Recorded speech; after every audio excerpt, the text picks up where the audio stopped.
Hello everyone, आप लोगों का मेरे इस वीडियो में स्वागत है।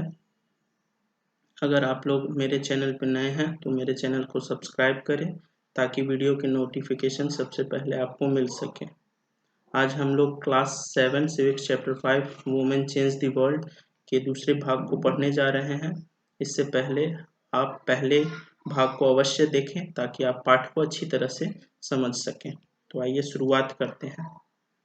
Reasons for dropping out of school: Dalit, Adivasi and Muslim communities. School छोड़ने के कारण दलित, आदिवासी और मुस्लिम समुदाय के द्वारा।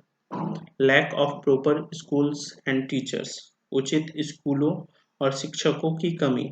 हमारे देश के कई हिस्सों में विशेष रूप से ग्रामीण और गरीब क्षेत्रों में उचित स्कूल और नियमित शिक्षक उपलब्ध नहीं है।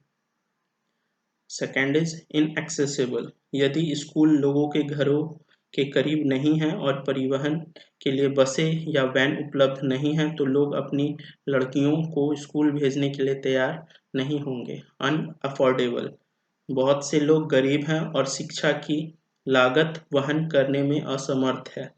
ऐसे मामलों में लड़कों को वरीयता दी जाती है और लड़कियों को घर पर रखा जाता है।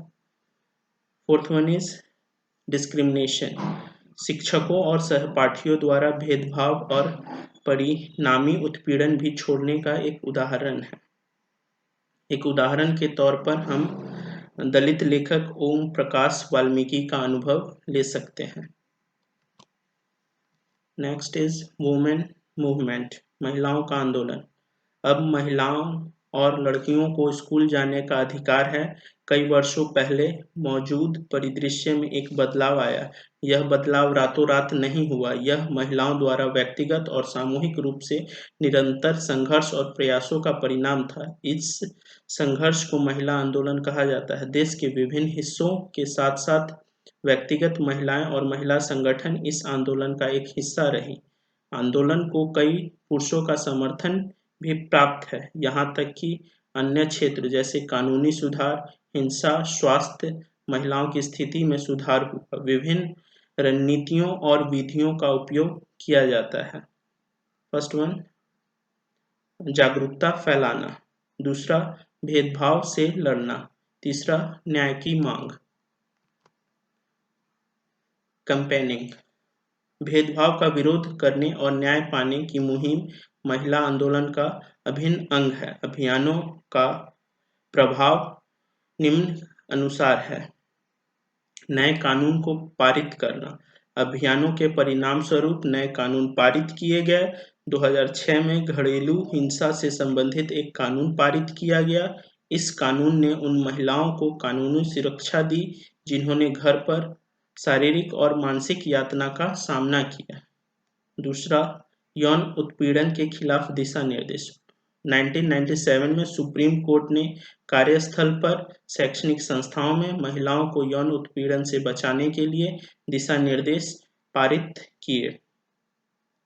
दहेज कानून में संशोधन। 1980 के दशक में दहेज हत्या के खिलाफ एक राष्ट्रव्यापी अभियान चलाया गया। महिला समूहों ने दहेज हत्या के लिए जिम्मेदार लोगों के खिलाफ कार्रवाई करने में विफलता के खिलाफ बात की।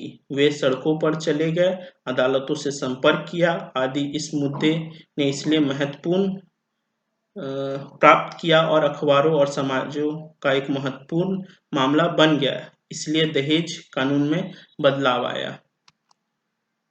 जागरूकता फैलाना, रेजिंग अवेयरनेस। किसी भी मुद्दे को संबोधित करने में पहला कदम इसके बारे में सार्वजनिक जागरूकता बढ़ाना है। महिला आंदोलन ने ऐसा ही किया और नुक्कड़ नाटक, गीत और जनसभाओं के माध्यम से संदेश फैलाया। प्रोटेस्टिंग, नारेबाजी। जब महिलाओं के खिलाफ कोई भी उल्लंघन होता है तो महिला आंदोलन के खिलाफ आवाज उठाती है। अन्याय पर जनता का ध्यान आकृष्ट करने के कुछ लोकप्रिय और प्रभावी तरीके सार्वजनिक रैलियां और प्रदर्शन हैं। शोइंग सॉलिडरिटी, एकजुटता दिखाना।